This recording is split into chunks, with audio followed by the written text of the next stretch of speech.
Hello, my little onions. So I'm going to dive right into this video because the video is becoming extremely long because it's just so much to encapsulate. So we're just going to jump into what you need. A book press, sealant spray, and then everything I got for the cover is I got some chipboard. It kind of looks like this one. It's just much thicker. I got 80 point fabric.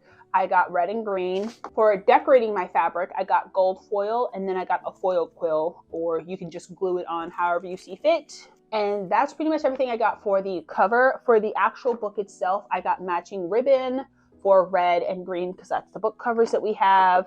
As far as cutting tools for actually making the text block, I'm going to be using a rotary cutter for cutting the fabric. I have like a little box cutter for cutting the chipboard. And then for hole punching the holes for sewing the text block, I have this little awl tool. It's literally just a hole puncher. You'll need some needles. I do the curved ones because it's easier to sew with. You want some sort of cutting mat to protect your desk. You don't have to have it, but I highly recommend it. I got two different types of threads. You need waxed thread when sewing your text block. It needs to be waxed so it doesn't fray and fall apart over time.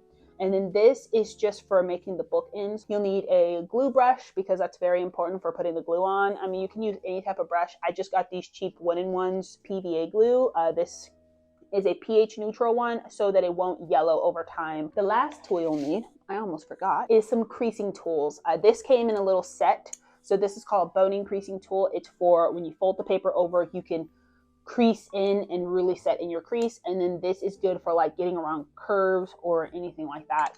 That's what the last tool is that you're going to need. So let's jump right into how I started bookbinding for my next shop launch. So I'm skipping over the boring part, which is me printing out the sheets front and back because I had to add the dots to the sheets. But after printing, what I do is I stack them into sets of 4 sheets and then I fold them over. Honestly, doing this part was probably my favorite because it's very relaxing. It's kind of like a mind-numbing task or a mind-soothing task like knitting. It's very simple, very easy, and then you just take your little bone crease tool, crisp up that line, and then I stack it, and I just repeat this step over and over and over again.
So what I'm doing right here is I'm actually measuring up my sheet. So I took a plain sheet of paper, folded in half so that I could see how large I would need to make my hardcover.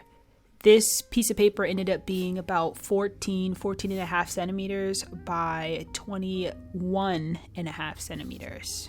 So I simply took my chipboard and I measured it out and then I just cut it. One thing I would like to say is my normal guillotine, like a traditional paper cutter, that really didn't work that well with the chipboard. But if you have one of the heavy duty guillotines that are meant to cut like the 400 sheets, I actually ended up using that for the other journals because I found it cut a cleaner line than this traditional method, and it was easier to cut through multiple sheets at once. So pretty much what I'm doing right now is I am using my owl tool to punch in the holes for sewing. I created this little I call it 8.5 by 11 inch fold journal guide punch. So pretty much if I'm making a journal that's using 8.5 by 11 paper, I know this is the guide piece I need. That way I don't have to waste material. But all I did was I wanted to have 7 holes for sewing so that I have 3 sections that are keeping the pages held in on the inside fold, and then I have 2 sections on the outside that are even apart, hopefully as even as I could get it, because I did go down to the millimeter, and then that's where I'm going to have the cross hatching links in order to keep the spine really tight and taut. Hopefully that works. There's no rhyme or reason. That's just kind of what I've noticed in my research, that people typically will have 2 outer stitches with 3 inner stitches.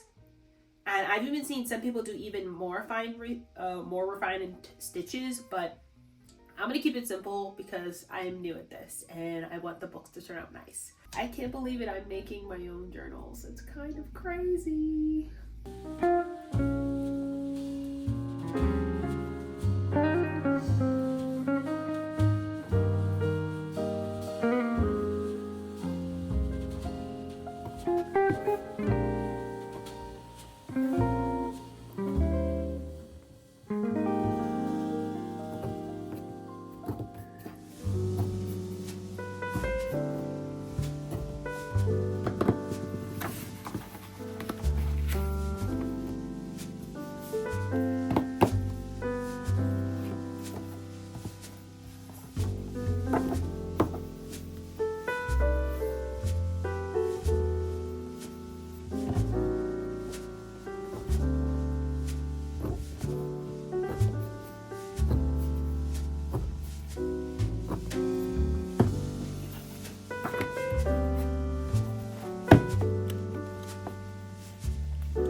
So I kind of wanted to just kind of cut into an intermission. The reason why I'm making my own journals is because honestly, manufacturing is getting really pricey, and it's not so much the manufacturing portion that's expensive, it's the shipping the products that are expensive. Like when I made my first set of books, it cost $800, but literally like half of that was shipping cost. And I just couldn't justify pretty much passing on that type of shipping charge to you guys. So I decided I was going to bookbind my own books. It's pretty ambitious because again, I have never, ever in my life even so much as looked at how you make a book. This week I spent learning and kind of just figuring it out. Kind of just want to, express to you guys, I am a small business, so I don't have a lot of income to expel when it comes to making products or manufacturing them, aka why I make a lot of it myself. I just also wanted to show you guys that even if you don't know how to do something, you can go out and do it. Like I never knew how to make sticky notes. I never would have thought in the world that I can make my own sticky notes, and then I learned how to do that. Same with notepads. I never thought I could make my own notepads, and then I learned how to do it because it's simply cheaper that way. And I don't want you guys who are aspiring to be small business owners to think it's all glamorous and glorious. It is not. It's hard work. It's a lot of learning. It's a lot of trial and error, and that's okay. Like, don't expect to be perfect. I'm making it seem really easy, but I was really nervous and really stressed during this whole process. I felt very tortured, honestly, in my head. I do also want to premise things come to me a bit easier than for most people. For me, I'm honestly surprised that the very first set of books came out exactly how I needed them to. Don't expect that to happen. You might make mistakes. I know I definitely just eyeballed it. So if you don't figure it out just as fast as I did, don't beat yourself up. I just learn really easily. So yeah, I just kind of wanted to put that in there for everyone watching who thinks it's extremely easy. It might not come easy to you, but as a beginner, first time ever trying to make a book, I did it. So if I could do it, you could do it. Just go out there, learn, and I promise you, if you put your mind to it, you can achieve anything. I am proving that right now as I mass manufacture my own books from scratch. So we are now going on to day 2 of making the books. I made a cinnamon toast pancake breakfast with some fresh matcha. It was absolutely delicious. now it's moving on to sewing the text blocks together. So as I was talking about earlier, if you don't line up these holes just right, everything will kind of fall apart in your spine and it won't be of high integrity. But pretty much what I do is I like to have the stitch go into the journal and then it comes out. And then the main thing here that you see me doing is crossing the stitching. This reinforces your spine and helps keep your thread really strong and taut, while also giving the spine a bit more structure. Pretty much, I just continue to do this, and this is what I meant earlier when I said there is 2 outside stitching and it's for the reinforcement. So each time I pass through them, I loop it under the section directly beneath it. And then the other really important thing, guys, is to keep your thread taut.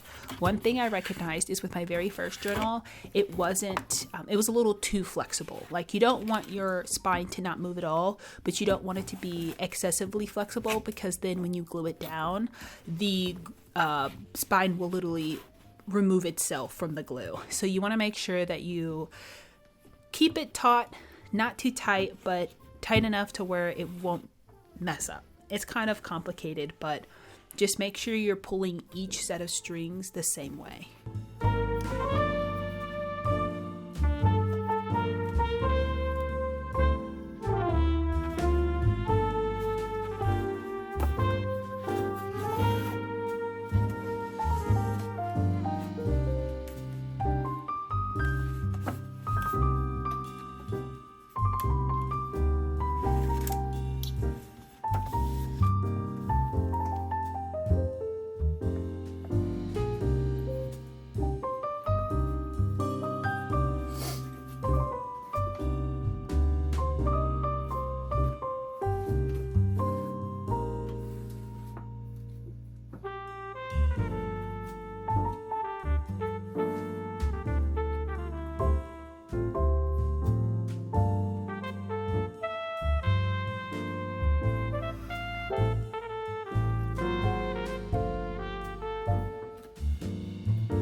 Yeah, it's currently 6:15, so I want to end my day off not too late now that my husband is home. And I will see you guys in the morning when we finally put on the book covers, which actually I will show you at least the fabrics. So I have this really pretty like cherry maroon red color with a bookmark ribbon that is red as well. Super cute. And then for the other color, I went with this really pretty, oh, the rod fell out. This really pretty olive color, which I think is absolutely gorgeous. And that has an olive color ribbon to go with it. So those are the colors.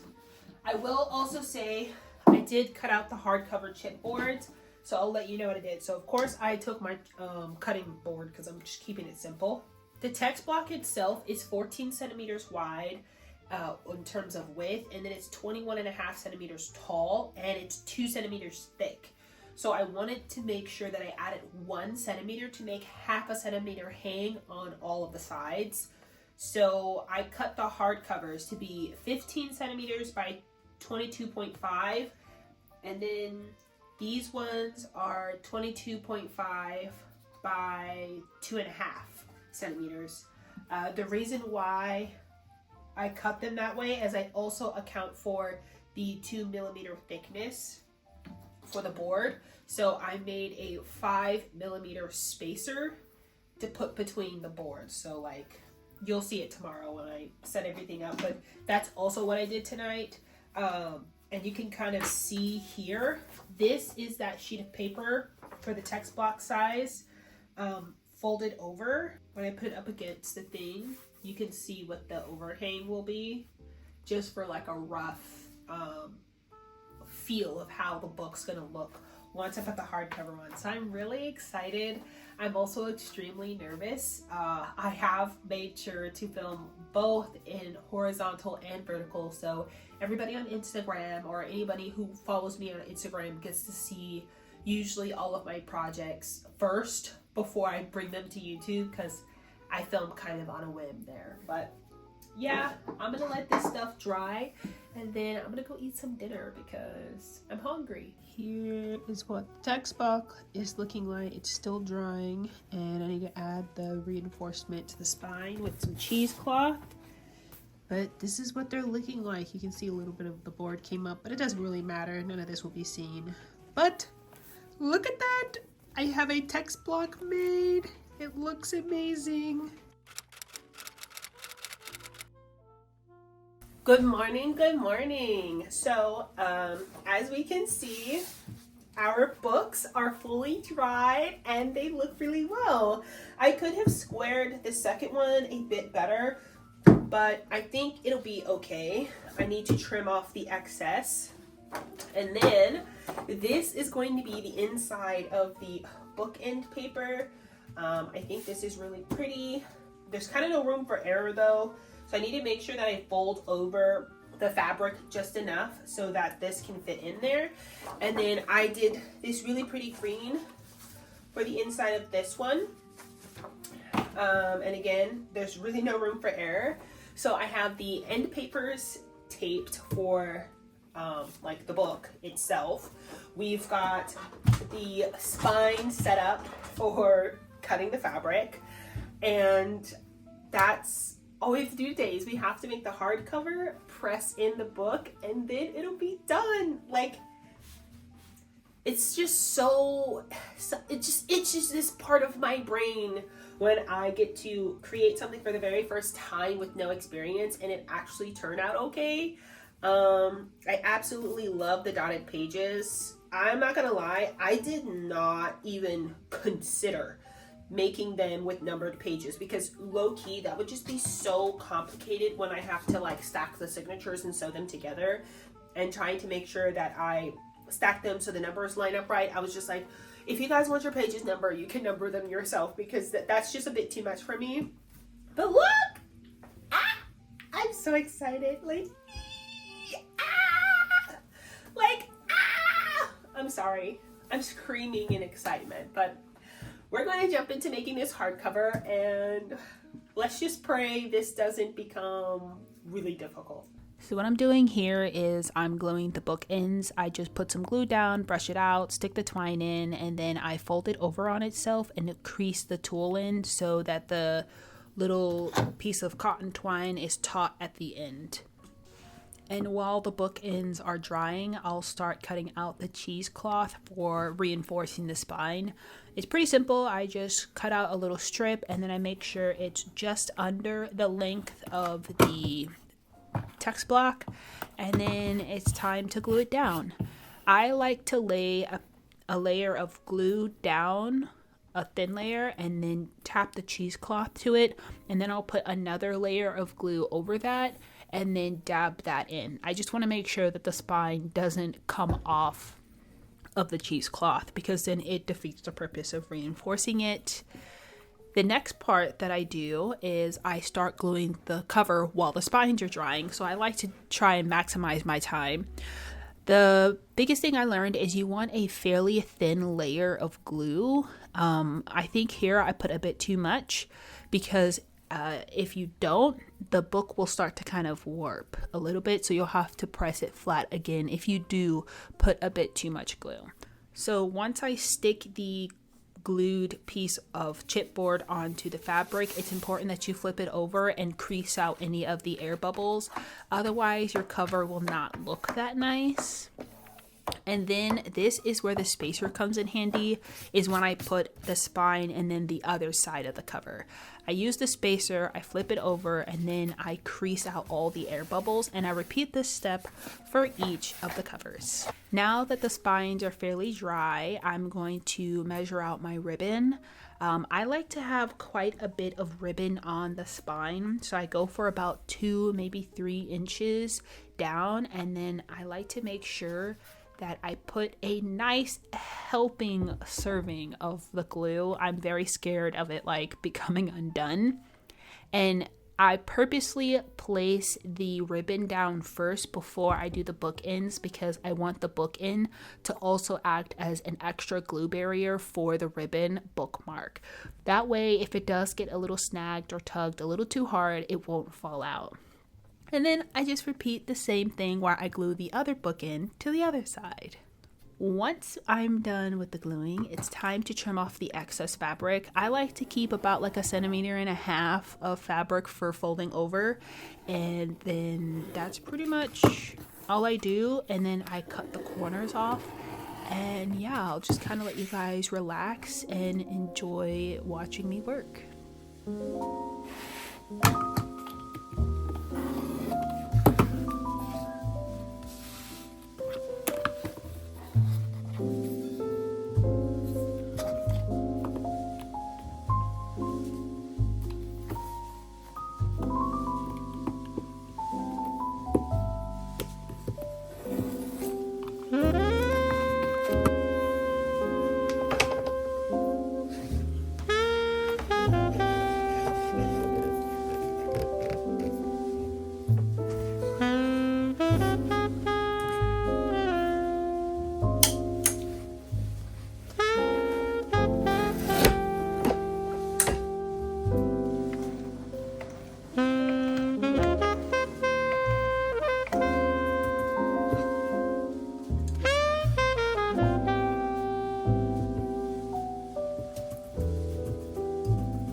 So right now I am cutting out the stencil design because I did a couple test sheets.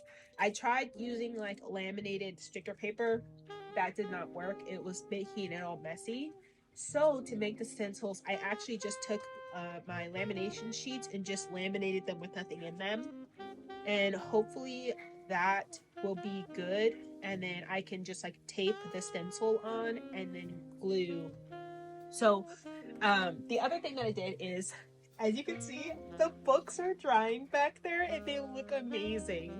So I got this deco foil for fabric or for paper, and then to glue it onto the cover, it's like a little gel adhesive. They say the matte gel, soft gel is the best type of adhesive for fabrics. And then I have no idea what it is, but I have like a little matte protective coat to put on top, and I'm just praying that that works because it says that you can use these foil sheets with adhesive toner sheets or like sprays or stuff. So hopefully it comes out really nice because the thumbnail is actually really relying on if this book cover and spine comes out right. I am going to continue eating my little snack because I have been rejecting my health all day, and so I'm going to eat some fruit. and I will see you guys later. Guys, okay.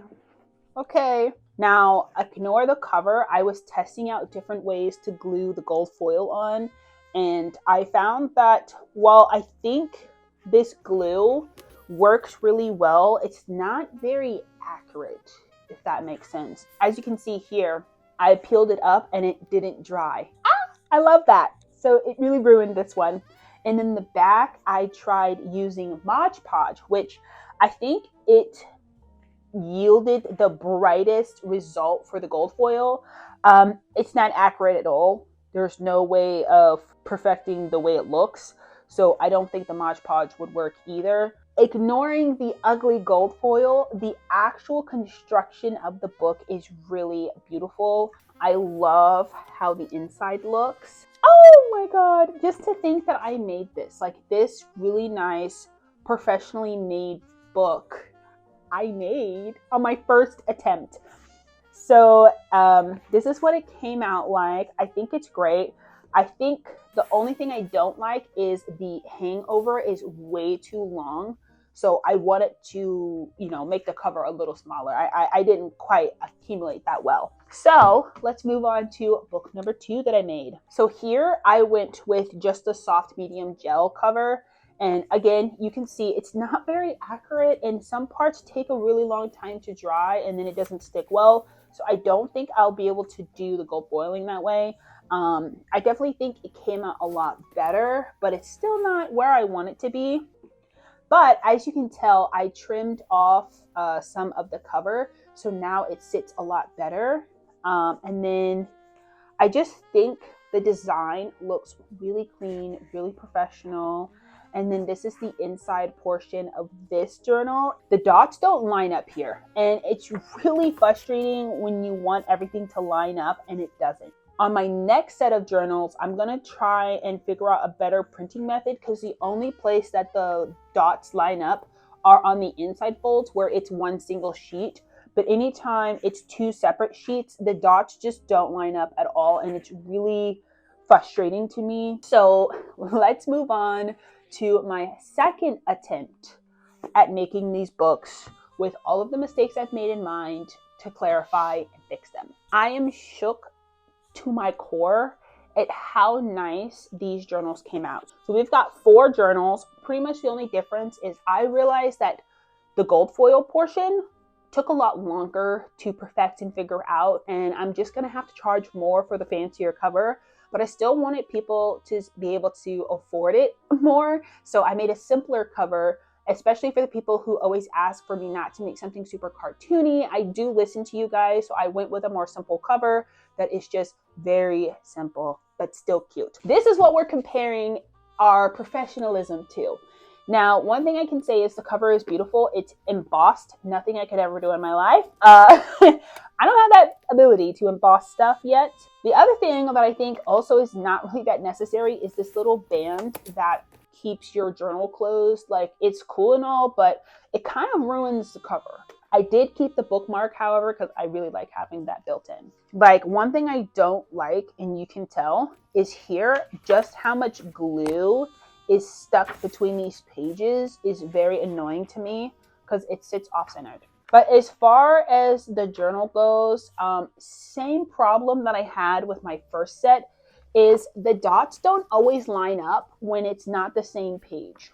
And I just think it's the nature of books, but I am determined to find a way to where it lines up more often than this, because to me, it just doesn't, it irritates me on a personal level. If you want your book numbered, you have to do it yourself because it is so complicated, and all the labor that would go into having the numbered pages would make the book so unaffordable, nobody would ever buy it. So I decided it wasn't necessary. Also, another thing that I don't like is the spine does this because there's no reinforcement in the spine. It's literally just the plain leather here. This is how the simple cover looks. Now, I think the gold foil, it almost looks very brassy because it's hand foiled. I actually had to use what they call a foil quill to actually lay the gold on and then draw the design directly onto the fabric. I think it stuck a little better to the polyester fabric than the linen fabric, but I still love how simple this is. It's very cute, very simple, and I hope you guys are gonna love it. And then we have the inside here, and this is where the final version comes together. So this is how the book opens. I wanted it to open on a flat design because I like to draw little pictures, and it'd be cool to be able to draw a cute picture here for yourself. And you can use this side too, because I made sure this side was blank in case you wanted to use alcohol markers. Here is the beginning. So I moved the key code to the beginning of the index, and then we have the 4 pages of index. And again, I left this page blank. If you want to put something here, make your own little guide, whatever, you have your own way to personalize the journal to you. The one thing that I am so proud of is getting the dots to line up way more accurately. The dots here, this is a completely different sheet from this sheet, and it almost I don't think it gets any closer to lining up like this, and you'll see it does it on every single page. There's some pages where it's slightly off, but I can't perfect my printer printing exactly, but it is far closer than the other journals, and I think that's what matters to me. This is where it gets good, okay? So these are the fancier cover designs.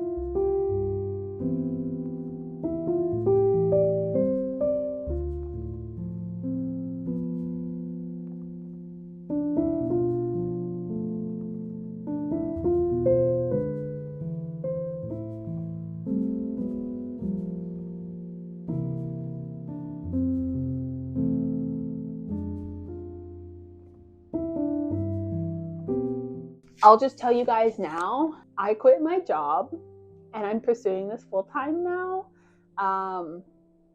It's an exciting thing to hear, but for everyone who's still watching, that video will be coming out soon about how I quit my job and I'm doing this full time and the steps I took to get where I'm at now, because I feel like people don't really show what it takes to do this full time before you start really seeing big amounts of money flow in. Until next time, my little onions, stay cozy, stay warm, and be creative. Bye.